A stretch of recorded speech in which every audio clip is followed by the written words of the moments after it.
존경하는 39만 세종특별자치 시민 여러분, 황병헌 의장님과 동료 의원님 여러분, 최민호 시장님과 최교진 교육감님을 비롯한 관계 공무원 여러분, 안녕하십니까? 동촌동을 지역구로 두고 있는 더불어민주당 소속 임채성 의원입니다. 저는 오늘 우리 세종시가 행정수도 완성과 시민행복 도시로 도약하는 새로운 10년을 만들어가기 위해 지금 반드시 점검해야 할 3가지 현안에 대해 시장님께 질문 드리고자 이 자리에 섰습니다. 첫째, 국회 세종의사당 건립과 대통령 세종집무실 설치 등 급변하는 교통 수요에 대응하기 위한 세계적인 대책 마련 필요성입니다. 둘째, 공무원 근무 여건과 조직문화 개선 대책의 시급성입니다. 셋째, 시산하기관 인사청문제도 도입 필요성입니다. 시장님께 시민이 공감하고 신뢰할 수 있는 성실하고 진실성 있는 답변을 부탁드리며 긴급 현안 질문을 시작하겠습니다. 최민호 시장님께서는 답변석으로 나와주시기 바랍니다. 네, 시장님 취임을 축하드립니다. 감사합니다. 네, 벌써 취임하신 지 한 달이 되어갑니다. 세종시 출범 10주년이자 새롭게 다가올 10년을 준비하는 뜻깊고도 중요한 해인 만큼 민선 사기 시정에 대한 시민들의 큰 기대를 잘 알고 계실 겁니다. 믿고 맡겨주신 시민들의 기대에 부응하고 나아가 희망과 신뢰를 드리는 시정을 펼쳐주시길 부탁드리겠습니다. 그럼 먼저 세종시 교통체계 개선 대책에 대해 질문 드리겠습니다. 우리 시가 행정수도로서의 면모를 제대로 갖추기 위해서는 세계적인 광역교통망 구축이 필요합니다. 먼저 화면을 보시겠습니다. 화면은 충청권 광역철도망 구축 계획입니다. 계획대로 사업이 추진되도록 모든 노력을 다해야 할 것입니다. 그러면 시장님, 광역교통법 시행령에 따르면 광역철도는 총 사업비의 70%는 국비로, 나머지 30%는 시비로 재정 분담을 해야 하는 게 맞지요? 맞습니다. 네. 이번 사업의 총 49.4km의 사업 구간 중에서 세종시 통과 구간과 또 필요한 시비는 얼마나 되는지 아십니까? 이번 사업 중에 세종시가 분담할 액수는 총 사업비의 30% 수준인 6,307억 원입니다.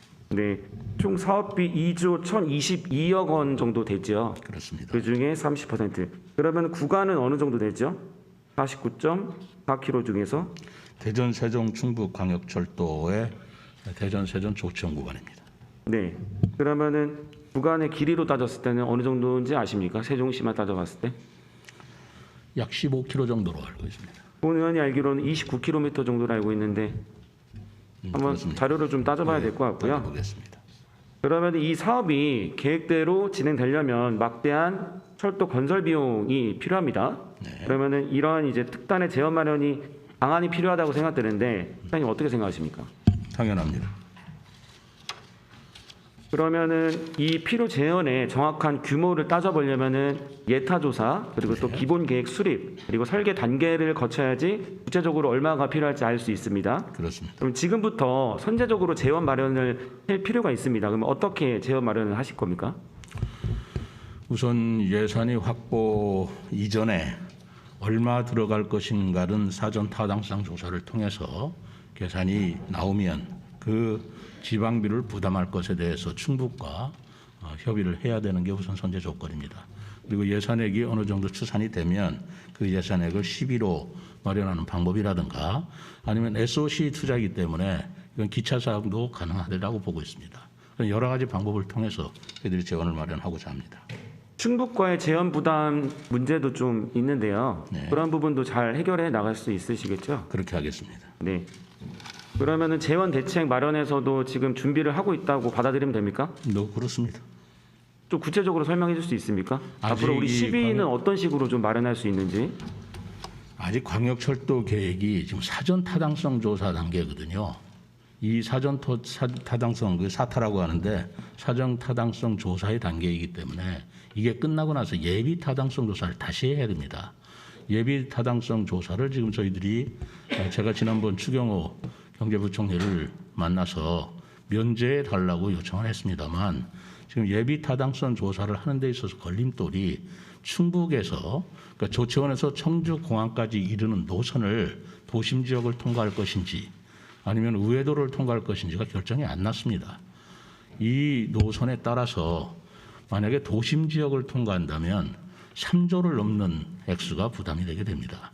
그렇기 때문에 이 액수가 아직 확정이 되지 않는 상태에서 충북과 우리 시가 그 예산을 어떻게 분담할 건지는 아직 논의되기 네. 이전 단계고요. 맞습니다. 시장님 말씀이 맞습니다. 네. 어쨌든 필요 재원의 정확한 규모는 예타 조사, 또 기본 계획 수립이 있어야지만 어느 정도 이제 정확한 규모를 따져볼 수 있겠죠. 그렇습니다. 하지만 앞으로 좀 선제적으로 재원 대책 마련을 우리 시가 어떻게 해나가야 될지 그거에 대해서 본 의원이 물어보는 겁니다. 그렇기 때문에 예산 절감을 여러 가지 우리가 그 예산 부채도 많이 있고 그렇기 때문에 예산 절감을 통해서 마련해야 되고요. 어떻게 절감하실 겁니까? 예산 절감 대책을 지금 마련하고 있습니다. 불필요한 예산이라든가 아니면 불효불급한 예산에 대해서는 우리가 절감하는 대책을 같이 지금 논의를 좀 많이 하셔야 될 것 같고요. 네. 다음 PPT 화면 좀 보시겠습니다. 다음은 충청권 광역철도 노선도입니다. 아니에요. 예. 시장님, 조치원역 KTX 정차와 함께 충청권 4개 시도가 공동 건의하는 방식으로 KTX 세종역 신설을 재추진하겠다는 방침을 좀 밝히셨습니다. 맞죠? 4개 시도지사는 아니고요. 충북도는 여기에 지금 동의를 하지 않고 있습니다. 세종역을 신설한다는 것이 아니고 그 대전에서 세종 그리고 조치원 그리고 청주공항까지 이르는 광역철도망에 대한 기본적인 합의를 4개 시도지사가 건의한 것이죠. 네. 어쨌든 4개 시도가 공동 건의하는 방식으로 이제 KTX 세종역을 신설하겠다는 그런 방침과 비슷한데요. 네. 어쨌든 세종시가 현재 KTX 고속열차를 탑승할 수 없는 유일한 17개 시도 중에 하나입니다. 그렇습니다. 네. 이 세종역의 필요성에 대해서는 본 의원도 좀 정적으로 좀 동의를 하는데요. 다만 2년 전에는 국토교통부가 좀 낮은 경제성 등을 이유로 인해서 추진 불가 입장을 좀 밝혔습니다. 지금 그리고 오송과에도 충북도와에도 충돌 양상이 있는 것 아시고 계시죠? 좀 어려운 상황이 많은데 향후 이 문제를 어떻게 풀어나가실 생각이십니까? 두 가지 문제가 지금 걸려 있습니다. KTX 세종역을 설치하는 것은 신설하는 것은 저는 반드시 필요하다고 생각합니다. 우리 행정 수도임에도 불구하고 KTX 역사가 하나 없다는 것은 그거는 적절하지 않다라는 인식을 국토부 장관에게도 했고요. 지난번에 내가 국무총리를 만나서 똑같은 말씀을 드렸습니다. 대체적으로 공감하는 분위기는 합니다. 근데 문제는 경제성 사실 그 BC 레이쇼가 나오냐 안 나오냐는 문제하고 그리고 두 번째로는 인근 자치단체와의 갈등 문제가 지금 이게 걸려 있는 문제입니다. 그런데 지금 국회 분원이 지금 이제 추진되고 있고 대통령 집무실도 2027년까지 우리가 설치되는 것으로 어제 국정과제에서 확정된 만큼 세종 KTX 역사를 설치하는 것은 급물살을 탈 수 있는 요인이 생겼다고 봅니다. 그렇기 때문에 우리 세종시 또 시장의 입장에서는 KTX 세종 역사를 설치하는데 적극적으로 나설 이유가 점점 더 크게 생기고 있고 그 부분에 대해서는 국토부하고도 지금 협의를 하고 있습니다. 문제는 이제 인근 충북에서는 오송역의 승객이 급감한다는 이유를 들고 있고 오송에서는 만약에 세종 KTX 역사가 생긴다면 오송역의 역 기능이 굉장히 감소될 것이라고 우려하기 때문에 대놓고 지금 반대를 하고 있는 건 사실입니다. 충북도 의회 의원이 충청투데이의 기고를 통해서 반대하고 있는 입장을 취하고 있습니다. 이제 우리도 점점 세종 KTX 역사가 설치돼야 된다는 타당성과 객관적인 근거를 점점 마련해 가면서 세종시와 또 의회에서도 그렇게 협조를 해주신다면 이거는 강력하게 추진해야 될 문제고 그리고 광역자치단체 간의 이런 갈등 문제는 국토부에서 뭐 적절히 조절해 주면 좋겠습니다만 제가 언제라도 충북도와 협의할 용의를 가지고 있습니다. 네, 시장님 답변 감사합니다. 인근 시도와 대립과 갈등이 아닌 충청권의 이제 공동 발전에 기여하는 것임을 좀 그분들에게 설득하고 이해시키는 것부터 시작해야 된다고 생각합니다. 네. 다음은 광역 도로망 추진 관련해서 질의하겠습니다. 현재 세종시의 외부 도로망은 고속도로 IC, 대도시 등 주요 교통 거점에서 행복도시로 진입하는 주 간선도로와 외곽순환도로를 통해 행복도시로 진입하는 체계로 구축 운영되고 있으며 오는 2030년까지 대전, 충남, 충북권 등을 잇는 21개 광역도로망을 확충을 목표로 하고 있습니다. 그럼 시장님 현재 12개 구간이 운영 중으로 파악됩니다. 맞습니까? 그렇습니다. 21개 노선 중에 10개는 완료가 됐고요. 네. 11개소를 지금 공사하거나 설계 중에 있습니다. 네. 현재까지는 12개 구간이 완료돼서 뭐 계획 중이고 운영 중인 걸로 되어 있는데 우리 시는 2040년까지 인구 80만의 자족 도시를 목표로 하고 있죠. 네. 네. 그럼에도 지금 인구 39만이잖아요. 지금도 출퇴근 시간 양방향 지정체가 극심하고 사고라도 나면은 1시간씩 지각 사태가 발생해서 시민들의 불편이 크게 겪고 있는 사실이 있습니다. 알고 계십니까? 그렇습니다. 네. 현재 건설 중이거나 계획 중인 행복도시 외곽순환도로와 충청권 광역도로망 구축이 완료되면 이 문제가 해결될 것으로 보십니까? 그걸로 완전히 해결되기는 어렵겠죠. 광역도로망도 물론 교통 소통에 도움이 되겠지만 내부 교통망도 함께 병행해서 개선을 해야 된다고 생각하고요. 네. 그리고 두 번째로는 현재 2006년도에 세종시 도시 기본 계획이 수립되어서 아직 수정이 안 돼 있습니다만 이 계획대로 그대로 밀고 나간다고 한다면 앞으로 세종시가 점점 인구가 증가할 것을 감안할 때 교통 혼잡이 계속 지속적으로 유지될 거라고 생각을 하고 있습니다.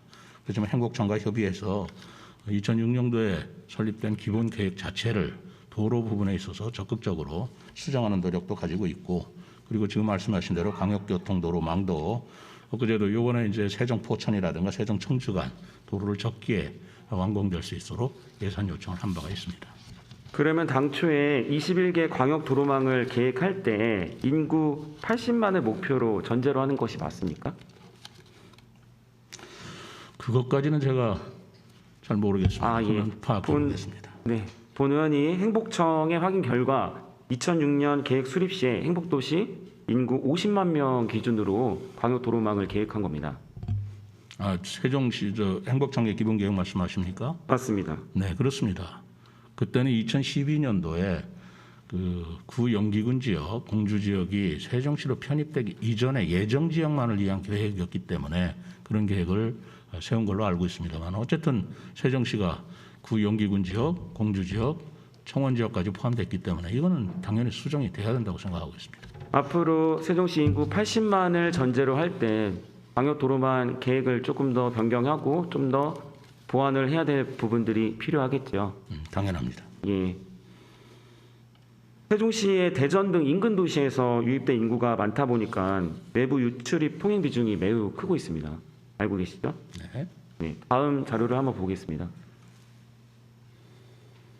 네, 2021년 세종시 사회조사 자료입니다. 보시면 시민 중에서 59%가 통근을 하고 있고 이 중 35.4%가 대전 등 타 지역으로 통근을 하고 있는 것으로 나타났습니다. 시장님, 지금도 이렇게 굉장히 어려운 상황 속에 있는데 여기에 국회 세종의사당 설치 및 청와대 세종집무실 완성 등으로 향후 지속적인 인구 유입과 폭발적인 교통 수요 증가가 예상됩니다. 앞으로 그러면 더욱더 문제가 심각해지겠죠? 네. 그러면 앞으로 세종시의 현실과 장래 교통 수요 예측을 제대로 반영하기 위해 현 시점에서 광역도로망 건설 계획의 세부적인 검토와 보완을 필요로 하는데 어떻게 앞으로 계획 추진하실 생각이십니까? 지금 말씀드린 대로 행복청의 건설 기본 계획을 수정하는 노력을 계속해야 될 거고요. 지금 통근 출퇴근 시간에 우리 교통 혼잡도가 더 가중된다고 하는 것은 교통의 문제도 있습니다만은 자족 기능의 문제도 있다고 저는 생각하고 있습니다. 맞습니다. 직장이 세종 시내에 있다면은 이렇게 광역도로망을 이용해서 출퇴근하는 시민들 수가 적어들겠죠. 줄어든다면 교통소통도 보다 원활해질 텐데, 그렇기 때문에 제가 취임 때부터 계속 강조하는 것이 자족기능 확충이고, 그리고 경제자유구역을 설치해서 직장을 이곳에 마련한다는 그런 문제하고, 그리고 세 번째로 미래 전략 도시로서의 세종시의 새로운 계획을 세워야 된다라고 주장하고 있는 것입니다. 맞습니다. 시장님 말씀에 전적으로 공감하는데요. 가족 기능을 확충하는 것도 중요합니다만 지금 현재는 세종시의 대전이나 인근에서 도시에서 유입된 인구가 많다 보니까 이런 문제들이 좀 많이 있거든요. 그렇습니다. 네, 앞으로는 그러한 부분들까지도 생각을 좀 해야 될 것 같습니다. 다음은 시장님께서도 아까 내부 도로망 말씀하셨는데요. 내부 도로망 확충 관련해서 좀 질의를 하겠습니다. 네. 현재 세종시는 좁은 도로, 부족한 주차 공간, 그리고 불편한 도시교통 시스템 등 세종시의 고질적인 도심 교통난은 시민들의 가장 큰 불만 사항인지 올해입니다. 다음 화면 보시겠습니다. 일상생활 시 주요 교통수단인데요. 자가용은 68.4%에서 2021년 기준 70.6%로 높아졌습니다. 그리고 대표적인 대중교통인 버스 이용률을 보시면 시내버스는 2019년 17%에서 21년 10.9%, BRT 버스는 1.9%에서 1.2%로 낮아졌습니다. 시장님, 도심 교통 체계를 전면 재검토해서 시민들에게 여유로운 아침 시간 20분을 돌려주겠다. 이렇게 약속하셨죠? 네. 그렇습니다. 네. 저희 시장 공약사항이었습니다. 네, 맞습니다. 그 본 의원이 3대 의회에서 5분 발언을 통해서 국지도 96호선 활용 및 국지도 96호선과 시청대로를 연결하는 교량 설치를 촉구한 바가 있습니다. 지난해 11월에 국지도 96호 연결도로 연계 방안 연구 용역이 완료된 것으로 알고 있습니다. 시장님, 해당 용역 결과에 대해 알고 계십니까? 알고 있습니다. 예, 화면을 보시겠습니다. 화면의 용역 결과 보고서를 살펴보면 국지도 96호선 폐쇄 시에 주변 도로 교통량 변화를 알 수 있습니다. 초록색은 96호선 폐쇄에 따른 당연한 감소입니다. 그리고 그의 반면에 빨간색은 주변 도로의 교통량 증가입니다. 보시면 절제로나 갈매로, 도움팔로 같은 경우에는 교통량이 증가하게 되어 있습니다. 그래서 96호선을 눈치하되 다음 화면을 보시면 금강을 가로질러 3, 4생활권을 연결하는 추가 교량 신설이 필요하며 후르베마을 1, 3단지 연결안이 주변 도로 교통량 감소 측면에서 가장 효과적인 것으로 파악됐고, 다음 화면을 보시면 또한 대안 3과 4의 지점에 2개 교량을 설치할 경우 절제로의 서비스 수준이 크게 향상될 것으로 분석됐습니다. 그러면 우리 시와 행복청, LH 등 관계기관이 국지도 96호선 존치로 가닥을 잡았다고 보면 됩니까?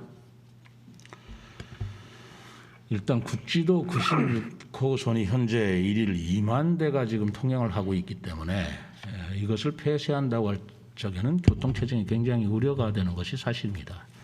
그렇기 때문에 저로서는 96호선을 존치하는 것이 맞다라는 생각을 가지고 있고요. 지금 의원님께서 가지고 있는 생각과 제가 완전히 일치합니다. 네, 연구 용역에 따라서도 또 맞는 그렇습니다. 말씀이고요. 네, 네. 그럼 최종 의사결정은 언제쯤 이루어질 전망인가요? 이건 행복도시 건설 기본계획 변경을 해야 된다는 문제가 있습니다. 아까도 말씀드렸다시피. 그래서 이 문제를 조속하게 확정이 돼야 되는데, 이것이 확정이 되려면 국무총리를 위원장으로 하는 그 행복도시 건설심의위원회인가요? 그 위원회까지 거쳐야 되기 때문에 시간은 다소 필요할 거라고 봅니다. 그런데 이 한 건만 갖고 올릴 것이 아니고 우리 세종시의 미래 발전을 위해서 건설 기본계획을 변경해야 할 그런 것을 우리가 검토를 해서 같이 상정을 하다 보면 시간은 조금 확정시킬 수는 없겠습니다만은 대략적으로 내년 언제쯤이면? 상반기까지는 완료하도록. 내년 상반기요? 네. 네. 시장님, 그러면 이와 반면에 국지도 96호선 존치에 대한 일부 시민사회의 반대가 좀 있습니다. 네. 알고 계시죠? 네. 네. 이미 그 용도를 다했고 본래 금강과 연결되어 있던 녹색 공간인 강남뜰을 원상복구해서 생태축을 보존해야 한다. 이런 생각인데 시장님 생각은 좀 어떠십니까? 딜레마죠. 그런 딜레마죠. 생태축을 우리가 유지해야 하는 것도 중요한 가치고요. 그러나 시민들이 지금 교통 때문에 이렇게 불편해하는데 그 생태축을 유지하자고 국지도의 96호선을 폐지하는 것도 또 다른 불편이라고 생각합니다. 여러 가지 제3의 대안이 있지 않을까 지금 모색하고 있는데, 예를 들어서 지하도로 국지도를 개설한다든가 하는 문제도 생각해 볼 것입니다. 그러나 예산 문제가 수반이 되기 때문에 이것은 행복청과 또 LH와 저희들이 적극적으로 협력을 하도록 하겠습니다. 네, 절충안으로 국지도 96호선을 지화하자는 의견도 있는데 예산이 좀 많이 수반되는 상황인 거죠?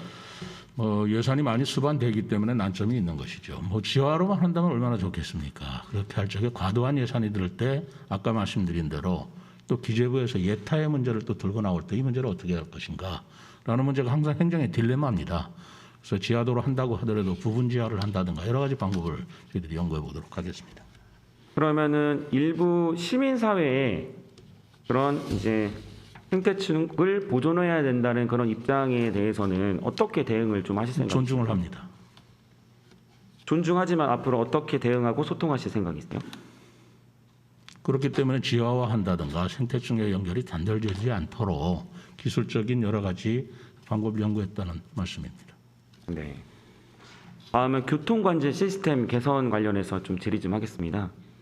본 의원은 2020년 11월에 5분 발언을 통해서 출퇴근길 교통대책의 일환으로 지능형 교통체계, 즉 ITS 구축, 온라인 신호 제어 시스템 운영 등을 강력히 촉구한 바 있습니다. 본 의원이 집행부로부터 제출받은 자료에 따르면 지능형 교통체계는 연차별로 계획에 따라 구축 중이고 온라인 신호 제어 시스템도 구축 완료하였으며 올해 3월에는 온라인 신호 제어 시스템 운영을 위해 사업 예산도 3억 원 확보하였다는 말씀을 좀 들었습니다. 그러면은 시장님 그동안에 교통관제 시스템 개선 노력이 쭉 있었다고 봐도 되겠죠? 이제까지 있었는지 제가 확인 안 했습니다만 노력해 왔다고 생각합니다. 네. 그러면 어느 정도 교통 흐름이 개선되었다는 성과가 나온 것이 좀 있습니까? 뭐 일부 나왔는지는 모르겠습니다만 구체적으로 제가 보고를 못 받았습니다. 네, 앞으로 좀 챙겨 보셔야겠죠? 네. 네. 좀 아직 시민들께서는 체감할 수 있는 성과가 확인되지 않은 걸로 알고 있습니다. 그래서 그러한 점은 좀 매우 아쉽게 생각하는데요. 시장님도 앞으로는 좀 꼼꼼하게 살펴보셨으면 좋겠습니다. 네, 저도 공감합니다. 임철성 의원님 말씀에 전적으로 공감합니다. 네, 다음 화면을 좀 보시겠습니다. 이곳은 경주시에 있는 교차로인데요. 전국 최초로 경주 지역 415개 교차로 교통신호 제어기 모두 경주시 교통정보센터하고 실시간으로 연결돼서 원활한 교통 흐름이 가능해졌습니다. 한눈에 봐도 교통 흐름이 굉장히 좋습니다. 혹시 시장이 알고 계셨나요? 경주시가 이 시스템을 상시 운영하게 된 걸 올해 1월부터. 예, 의원님께서 제출해 주셔서 새로 배웠습니다. 네. 이 시스템은 이제 교차로 통과 차량하고 대기 차량 그리고 교통량 정보를 실시간으로 수집할 수 있습니다. 그래서 교통량이 많은 구간에 녹색 신호 시간을 좀 길게 늘려주고 또 교통 흐름을 원활하게 해주는 그런 시스템입니다. 우리 시도 이런 시스템을 도입하면 출퇴근 시간대 교통 흐름에 큰 도움이 될 것으로 생각하는데 어떻게 생각하십니까? 맞습니다. 요 교통 신호등 체계뿐만이 아니고 제가 시장 선거 공약으로서 이 신호등 체계뿐만이 아니라 횡단도로라든가 또는 그 노선이라든가 버스 체계라든가 그런 종합적인 교통 대책을 저희 연구하고 또 대책을 마련하겠다라고 제가 말씀을 드렸는데 그런 용역을 추진을 해서 신호 체계뿐만 아니라 다른 부분까지도 개선할 점이 있으면 적극적으로 개선하겠습니다. 네, 향후 추진 사항에 대해 계속 의회와 공유해 주시고 또 시민분들께 투명하게 공개해 주시기 바랍니다. 시장님 그렇게 해주시겠습니까? 그렇게 하겠습니다. 네. 다음은 버스 요금 관련해서 질의하도록 하겠습니다. 시장님께서는 지난 1일 관용차가 아닌 BRT로 취임식장까지 이동하셨죠. 그렇습니다. 네. 여러 차례 시민들에게 편리한 대중교통 서비스를 제공하겠다고 의지도 표명하셨습니다. 네. 그러면은 시장님 대중교통 활성화를 위해서 전국 최초로 시내버스 요금 전면 무료화 시행하겠다 이렇게 시민들께 약속하셨죠. 그렇습니다. 네. 21년 기준 우리 시 버스 전체 노선 운영비가 어떻게 되시는지 아십니까?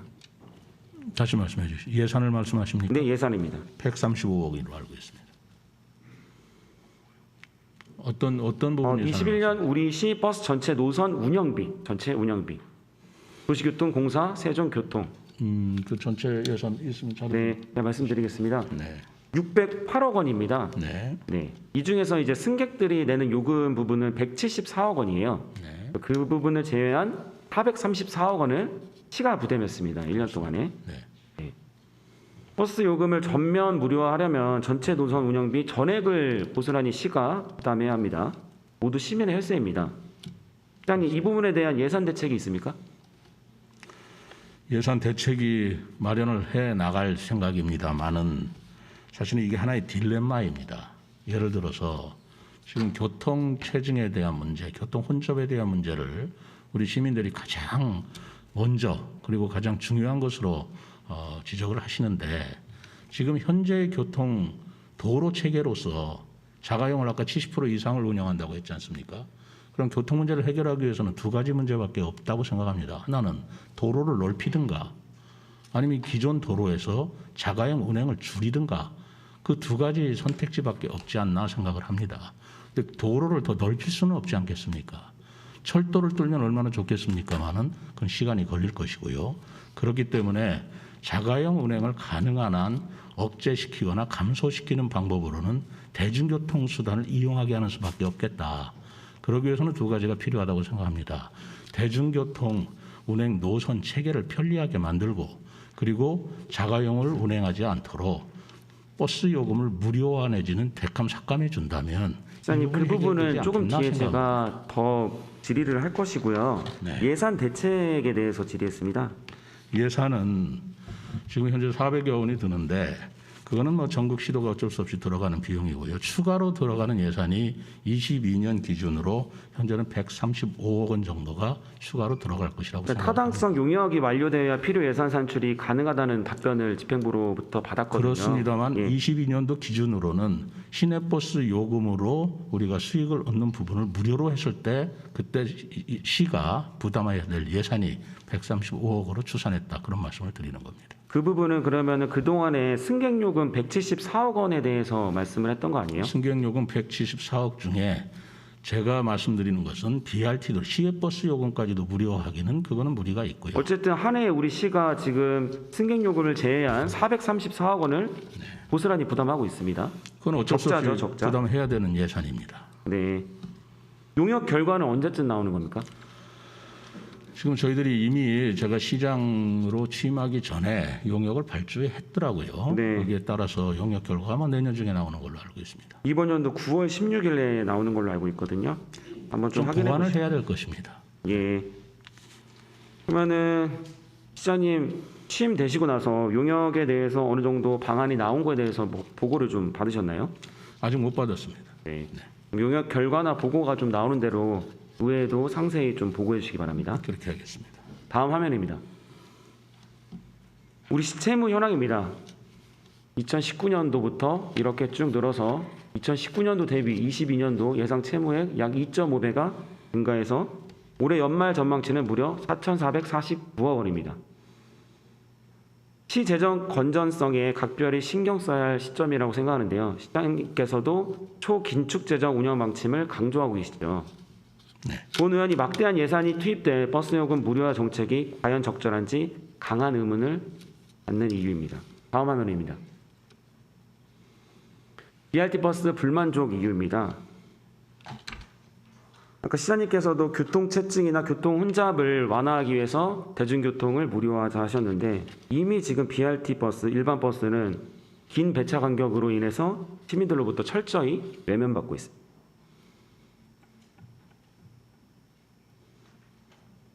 처음에도 보여드렸다시피 시민 일상생활 시 버스 이용률입니다.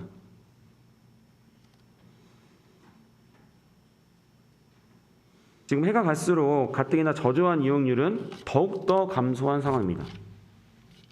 어려운 재정 여건 속에서도 예산을 쏟아부어서 요금 무료화를 하고도 승용차 수요를 버스로 흡수하지 못한다면 이 정책은 완전히 실패한 사례가 되고 말 것입니다.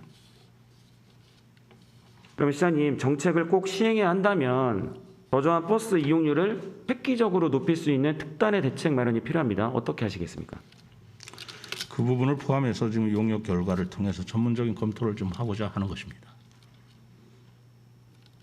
어쨌든 시장님 공약이셨는데 좀 어느 정도 그런 대책이나 아니면은 의견이 있으신 거 아니겠습니까? 시내버스 요금을 저는 그렇게 생각을 하고 있습니다. 아까 135억을 투입해서 그 교통요금 내지는 교통체계가 개선이 된다면 그게 아까 승용차 자제하는 효과와 얼마나 그게 어울릴 수 있는 것이냐의 문제가 남아있는 건 사실입니다. 버스 요금은 낮춰주되 자가용은 여전히 운행을 하고 있다. 그러면 이 효과는 없는 것이겠죠. 그렇기 때문에 자가용을 자제할 수 있는 여러 가지 대책을 함께 마련해야 되고요. 그리고 두 번째로는 대중교통 버스가 버스 요금 때문에 안 타는 것만은 아니라고 생각합니다. 좀 편리하고 배차 간격도 해야 되기 때문에 그런 것까지 함께 검토를 하고요. 다만 대중교통을 더욱더 시민들이 이용을 함으로써 자가용 억제가 된다면 거기에 따른 이익은 예산만의 이익이 아니고 그 외부적인 경제 이익이 더 크다고 생각합니다. 이산화탄소 배출 감소라든가 또는 미세먼지 문제라든가 또는 기름값 에너지 문제라도 개인이 절약하는 거지만 결국은 경제적으로 이득이 되고 있기 때문에 135억이 됐든 그보다 조금 더 추가로 부담이 된다 하더라도 그 액수가 순전히 경제적인 불이익이고 부채로 돌아오는 것만은 아니다라고 저는 생각하고 있습니다. 시장님 자꾸 135억에 대해서 말씀하시는데 지금 세종시가 한 해에도 434억씩 계속 보조를 해주고 있습니다. 적자에 대해서. 그건 총 어차피 608억 원 정도가 그러면은 앞으로 추가로 예산이 135억 수반될 예정이에요. 말씀드리고요. 400억 정도의 예산은 어차피 해야 될 예산입니다. 그거는 대중교통 수단을 무료로 하든 않든 우리가 보존해야 될 예산이죠. 시장님 교통체증, 교통 혼잡 말씀하셨는데 네. 오히려 이런 시내버스 요금 무료화 예산으로 PM이라든지 이런 개인형 이동장치 활성화 정책을 추진한다면 교통체증이 좀 더 원활하게 되지 않을까요? 그것도 물론 같이 병행하면 좋겠죠. 지금 서울에서는 그 따릉이 활용이 점점 높아지고 있고 그거에 따라서 교통 개선 효과가 있다고 들었습니다. 그것도 아울러서 검토를 하고 지원을 해야 된다고 생각합니다. 그러면 시장님 현재 세종시 내 개인형 이동장치 업체가 모두 몇 군데인지 아십니까? 개인용 어떤 말씀? 이동장치, PM, PM 퍼스널 말씀하시는 모빌리티. 건가요? 자료 있나요? 몇 군데인지? 시장님 평소에도 자전거 즐겨 타고 계신 걸로 알고 있는데 맞죠? 저는 출퇴근용으로 자전거 타본 적은 없습니다. 레저용으로 탔습니다. 레저용으로. 예. 네.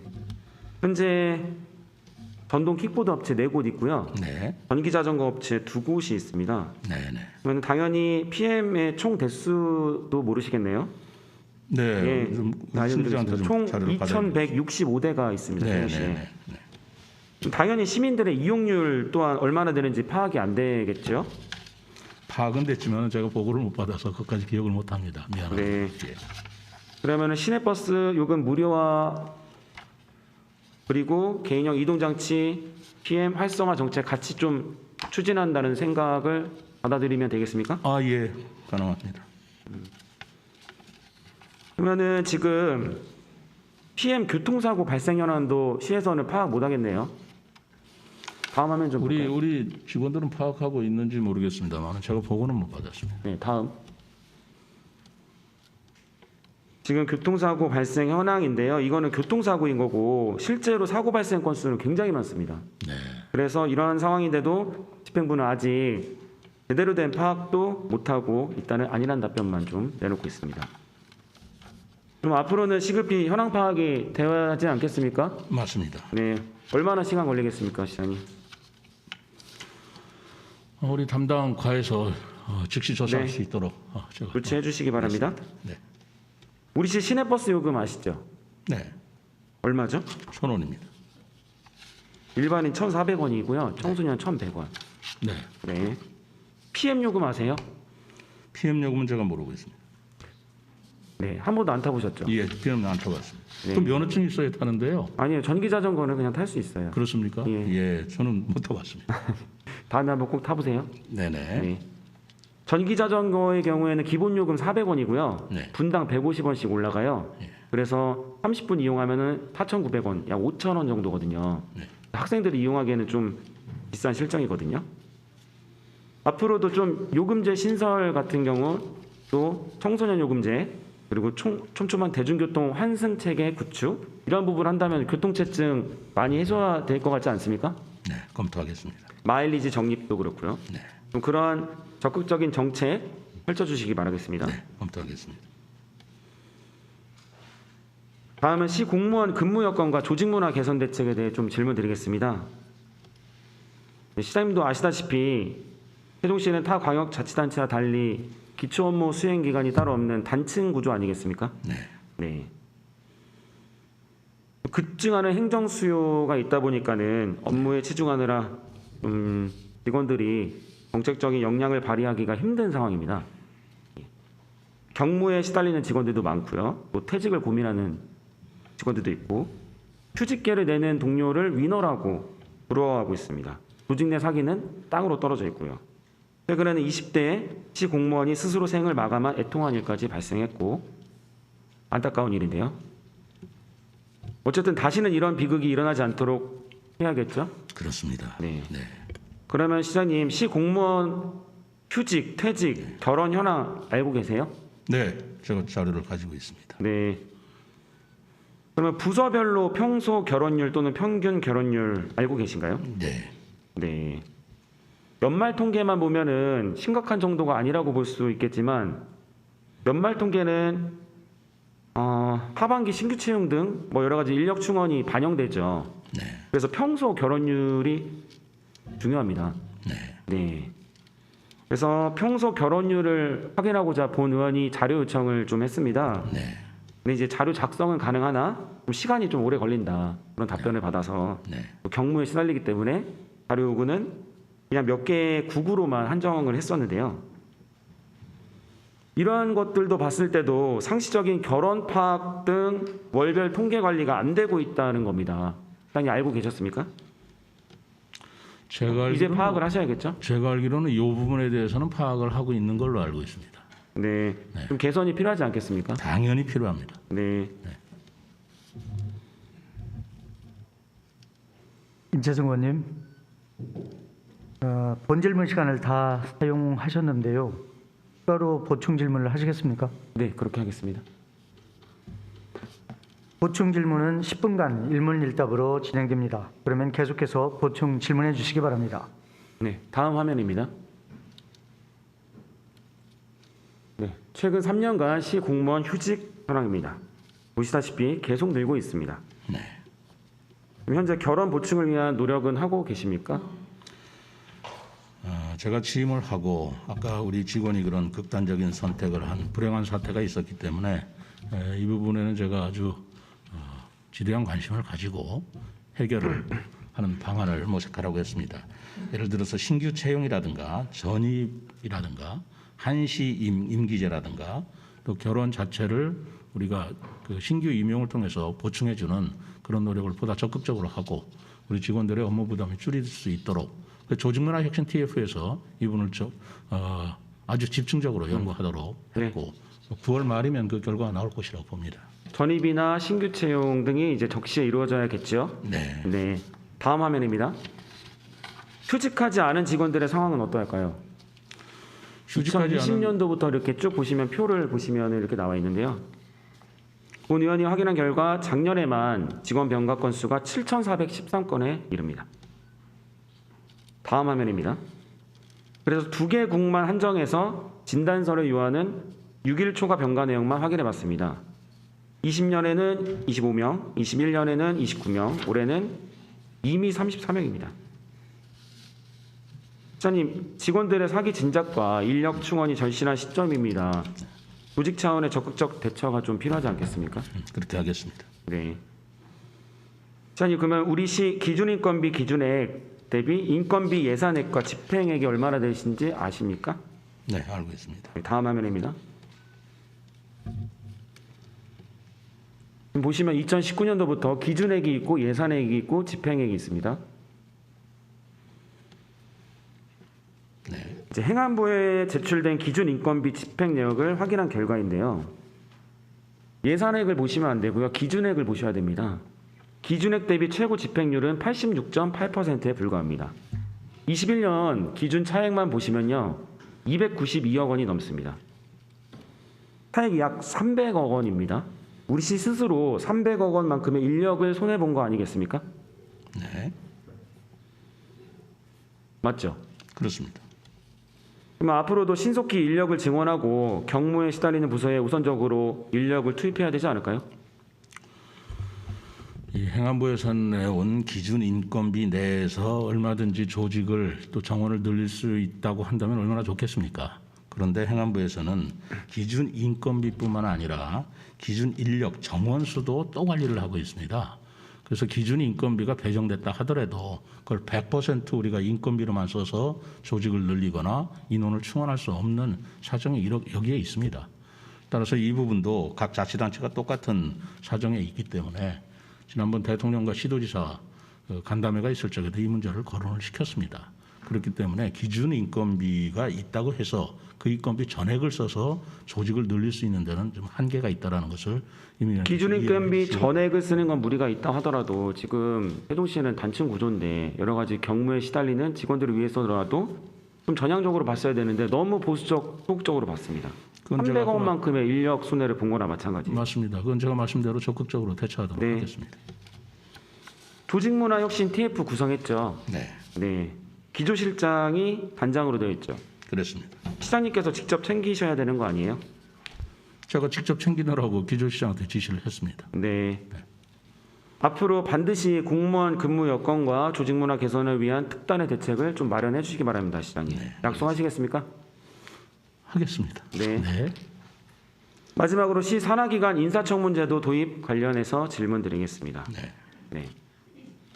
인사청문제도는 시 산하기관의 정실 보훈 인사를 방지하고 전문성과 도덕성을 겸비한 인재를 확보하기 위해 반드시 필요한 제도입니다. 2006년 제주특별자치도를 시작으로 우리 시를 제외한 모든 16개 광역자치가 지자체가 인사청문제도를 시행하고 있습니다.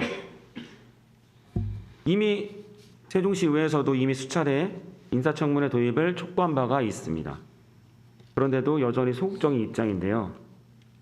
법적 근거가 없다고 해서 이렇게 소극적인 입장인데 나머지 다른 시도는 의회와 자치단체와 협약으로 인사청문회도 시행하고 하고 있거든요.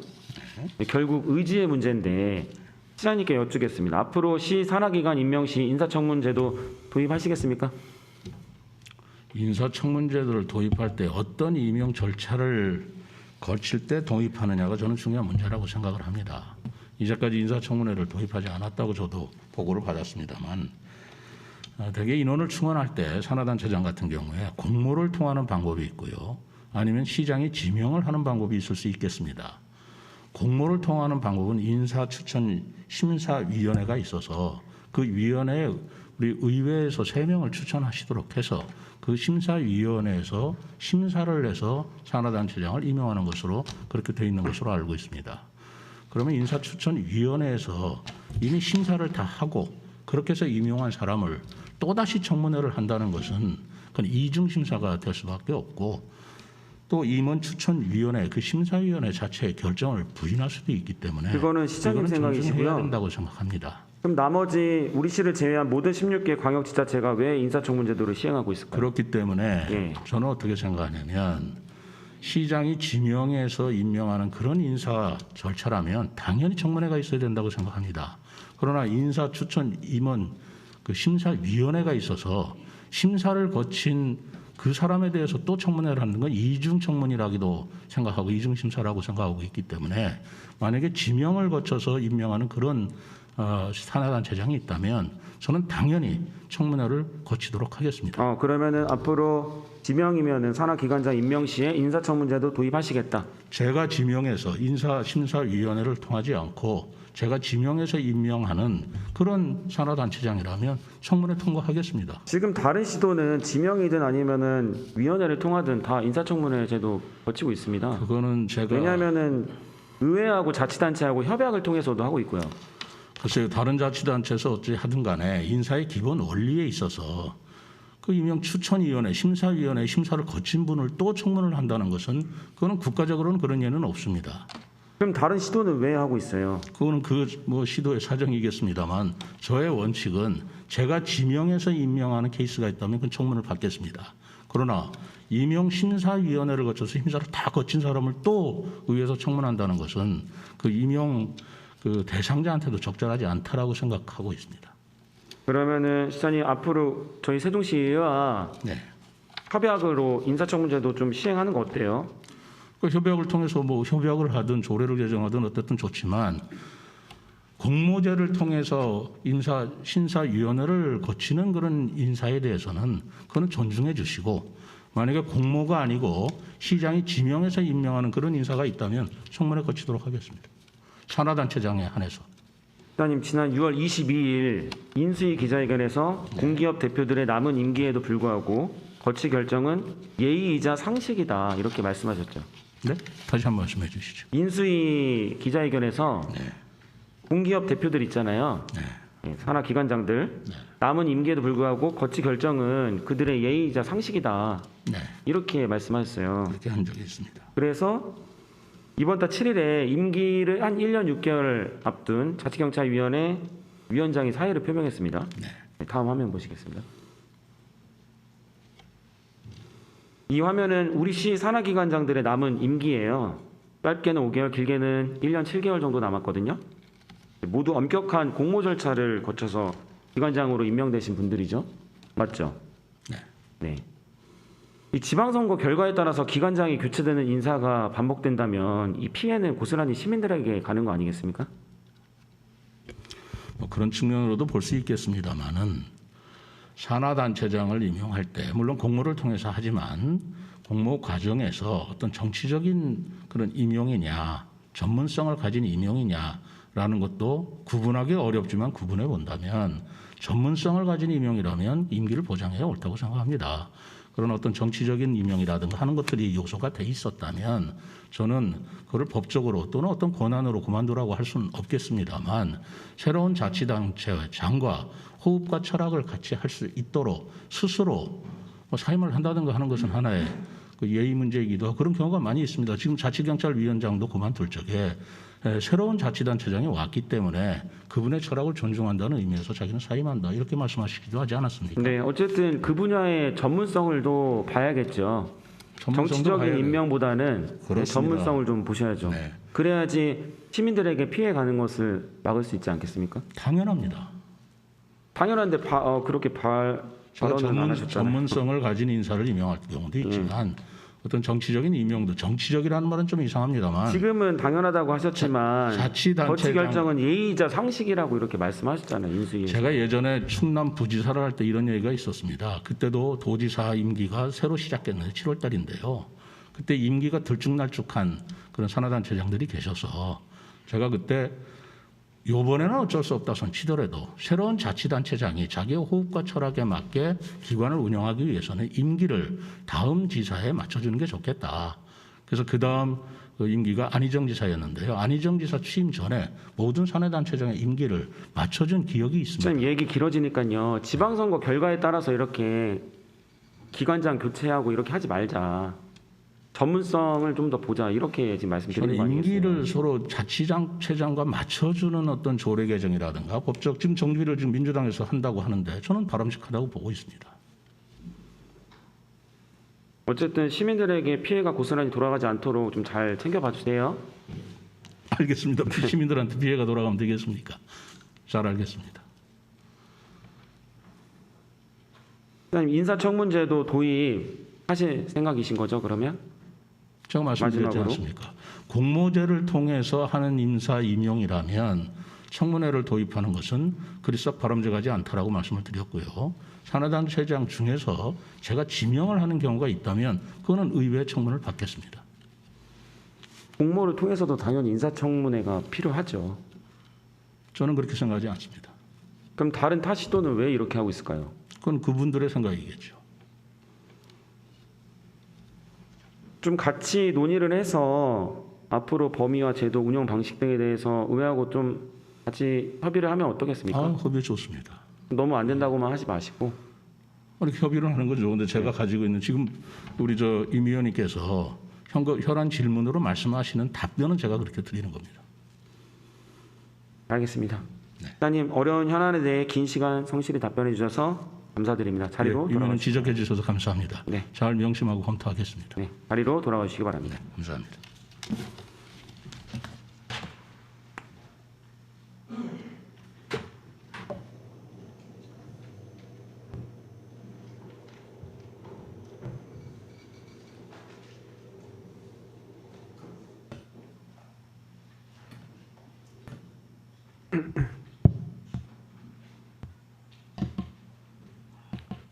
네, 마무리하겠습니다. 행정수도로 가는 현 시점에서 세종시의 교통 문제는 반드시 해법을 찾아야 할 과제입니다. 국가균형 발전, 행정수도 완성과 충청권 메가시티 구축의 선결 과제인 충청권 광역철도 사업이 계획대로 추진되고 KTX 세종역 신설에 대한 충청권 4개 시도의 합의가 이루어지도록 최선을 다해 주시기 바랍니다. 세종시 광역도로망 구축의 현실과 당내 교통 수요 예측을 정확히 반영한 해법이 마련되어야 하며 도심 교통난을 해소하고 국회 세종의사당 시대에 걸맞는 도심 내부 도로망을 구축해야 합니다. 국지도 96호선 존치와 교량 건설 시 생태계 보전과 도심 교통난 해소가 동시에 가능한 방안을 마련하시기 바랍니다. 효율적인 신호정책 수립과 신속한 집행으로 출퇴근길 20분을 시민들께 돌려드리겠다는 시장님의 약속이 조속히 지켜지길 바랍니다. 우리시 버스 요금 무료화는 시 재정 건전성과 고도화된 대중교통 시스템 마련 등 면밀한 계획이 뒷받침되어야만 추진 가능하다는 점 명심하시길 바랍니다. 편리한 이동권 보정만을 내세워 우리시 건설의 근간인 보행자 중심 교통체계와 도심 녹지 공간을 무용지물로 만드는 일은 없어야 합니다. 대중교통 중심의 친환경적이고 지속 가능한 세종시 건설이라는 목표가 달성될 수 있도록 면밀한 대중교통 활성화 정책을 마련해 주시기 바랍니다. 시와 경찰청은 PM 교통문화 확립을 위한 홍보와 교육은 물론 사고를 예방해 시민의 생명과 안전을 지켜주시기 바랍니다. 다음으로 세종시 행정구조와 업무량에 적합한 인력 충원 등 공무원 근무 여건 마련과 조직문화 개선을 반드시 이뤄주시길 바랍니다. 본 의원은 앞으로 시 조직문화 개선 계획 추진과 종합대책 마련은 물론 직원 존중의 조직문화가 정착될 때까지 관심의 끈을 놓지 않고 끝까지 지켜보고자 합니다. 마지막으로 시 산하기관 인사청문제도 도입을 재차 촉구합니다. 이는 시장님의 시정 비전인 품격 있는 세종으로 가기 위해 꼭 필요한 관문임을 명심하시기 바랍니다. 시장님께서는 오늘 본 의원이 질문드린 세 가지 현안을 면밀한 계획 마련과 꼼꼼한 실천으로 해결하셔서 시민들께 약속하신 풍요로운 삶과 곳곳에 품격이 살아있는 세종시를 만들어주시고 우리 시가 행정수도를 넘어 진짜 수도로 나아가 국가균형 발전의 상징도시로 우뚝 설 수 있도록 최선을 다해 주시길 바랍니다. 끝까지 경청해 주셔서 감사합니다. 임재정 의원님 수고하셨습니다.